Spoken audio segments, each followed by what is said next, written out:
할렐루야 은혜성산교회 김한기 목사입니다. 요즘 경제적으로 어렵다 보니까 주변에 염려 근심하는 사람이 많아졌습니다. 염려는 마음의 가장 부정적인 요소이며 우리 질병을 유발하는 근원이라고 할 수 있습니다. 오늘은 염려 근심에 대해서 알아보도록 하겠습니다.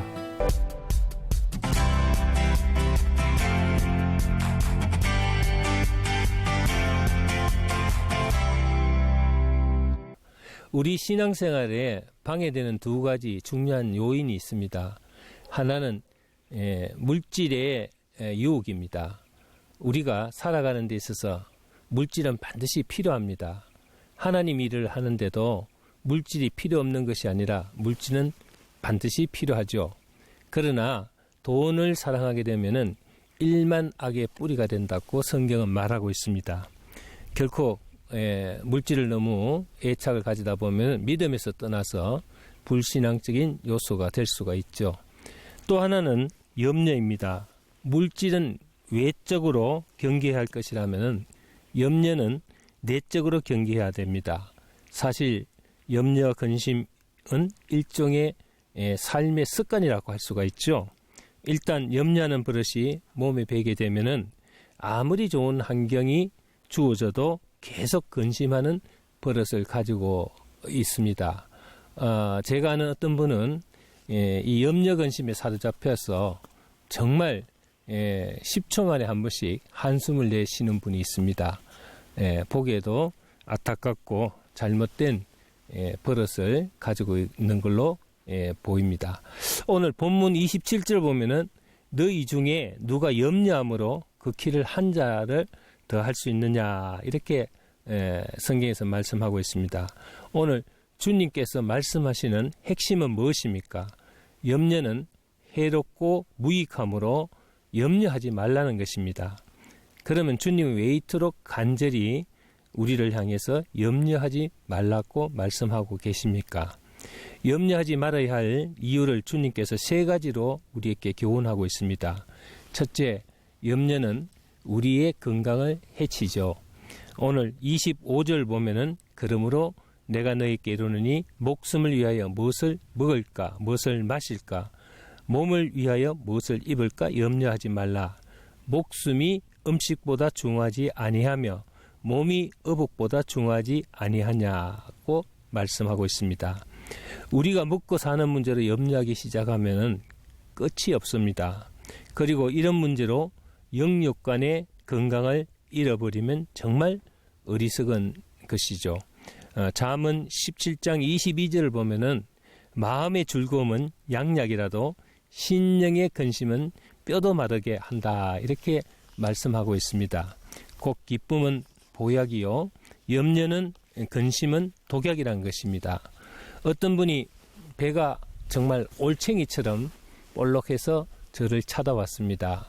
이분이 병원에 가서 내시경을 해보았더니 식도와 위 부분이 부어서 역류성 식도염과 위염이 조금 있다고 했는데 별 이상은 없다고 하는데 본인은 정말 소화도 안 되고 밥도 먹을 수 없을 뿐더러 밤에 잠도 오지 않고 정말 무지무지하게 몸이 아프다고 호소하였습니다. 이것은 바로 염려로 생긴 병입니다. 그래서 저는 그분에게 내가 감당할 수 없는 것을 주님께 맡게 하지 않겠느냐 하고 말씀을 드렸습니다. 치유 방법은 단 하나밖에 없다고 했습니다. 그 염려를 본인이 생각하고 있는 모든 걱정 근심을 주님 앞에 내려놓고 주님께 맡기는 수밖에 없다 이렇게 얘기를 했습니다. 이분은 몇 번이나 고개를 끄덕끄덕거리면서 그래야죠 하고 돌아갔습니다. 그리고 열흘 후 목사님 감사합니다. 기도하고 맡겼더니 병이 호전되었습니다 하고 기뻐했습니다. 그렇습니다. 염려하면은 우리 소화기능과 혈액순환 장애가 있기 마련이죠. 그래서 염려는 건강을 해칩니다. 또 하나는 염려는 무의미합니다. 염려하는 일이 있으면은 될 일도 잘 안 됩니다. 사실 우리가 염려하는 일을 살펴보면은 정말 쓸데없는 일로 걱정하는 경우가 상당히 많습니다.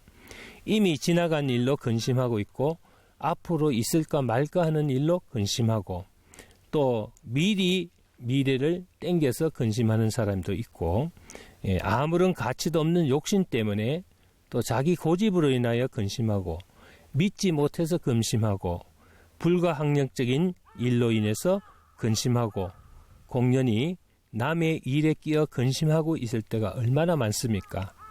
이런 염려야말로 무가치한 것이요 비생산적인 것이요 쓸데없는 것이라고 할 수가 있겠습니다.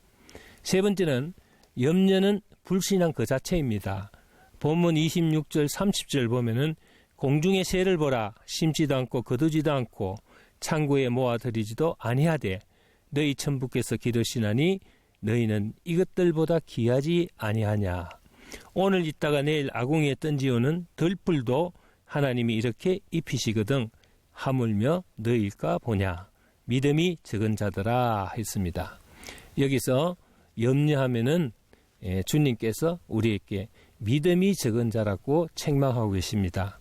하나님께서 공중의 새도 먹이시고 들의 백합화도 가꾸시며 이름 모를 들풀도 거두시는데 하물며 당신의 자녀를 돌보지 않으실 리가 없다는 것이죠.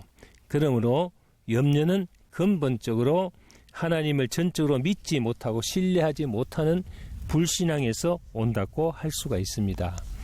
우리는 하나님의 고귀한 자녀로서 사랑받고 있으며 또 보호받고 있다는 믿음만 있으면 모든 근심은 이 순간 다 사라지고 말 것입니다. 그러므로 하나님의 자녀가 근심하지 말아야 할 5가지 근심이 있습니다. 이것을 우리는 꼭 지켜야 하겠습니다. 첫째, 의식주의 근심입니다. 생명을 주신 하나님께서 우리 의식주를 책임지지 않겠습니까? 걱정하지 맙시다. 예전에 우리 어릴 때도 부모들이 이런 말을 했습니다. 태어날 때부터 자기가 먹고 살 타고난 팔자가 있다고 했습니다. 그러나 우리는 하나님의 자녀입니다. 우리 하나님께서 우리가 생명을 주었을 때 반드시 하나님의 뜻이 있으라 봅니다. 우리는 이런 일로 절대 걱정해서는 안 되겠습니다. 두 번째는 열등의식에 대한 근심입니다.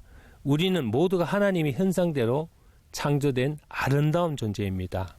결코 그 무엇하고도 그 누구하고도 비교할 수 없는 영광스러운 존귀한 존재이며 고귀한 자녀라는 것입니다. 그러므로 우리는 비교의식에서 오는 염려에서 벗어나야 합니다. 세 번째는 저주받았다는 근심입니다. 우리는 어떤 환난, 어떤 실패 속에서도 저주라고 생각해서는 안 됩니다. 예수님께서 십자가에 죽으심으로써 우리 죄를 사하시고 모든 저주에서 우리를 구원하셨으므로 어떤 저주의식으로 염려하는 것은 하나님을 믿지 않는 불신죄에 들어갈 수가 있습니다. 또 하나는 넷째, 미래에 대한 근심이라고 할 수 있겠습니다. 종종 우리는 미래의 불확실함 때문에 상당히 불안을 느낄 때가 많습니다. 그래서 우리는 자꾸 내일을 준비하려는 어리석음을 범할 때가 많지요. 그러나 오늘 본문 34절에서 주님은 내일 일을 염려하지 말라고 말씀하셨습니다. 그러므로 우리는 하나님 뜻대로만 산다면은 우리를 좋은 길로 인도해 주시고 예배해 주시는 하나님이십니다. 다섯째, 죽음에 대한 근심입니다. 생명은 하나님의 것입니다. 신앙인은 어떤 모양으로 언제 가든지 그것이 천국 가는 길목이라는 것을 항상 명심하고 기억하시길 바랍니다. 오늘 여러분들에게 말씀드린 것은 염려는 건강을 해치고 염려는 무의미하고 염려는 불신앙이라는 것입니다. 모든 것을 주께 맡기고 염려에서 벗어나서 자유롭고 정말 편안한 그런 신앙적인 삶이 되기를 주의 이름으로 축원합니다. 감사합니다.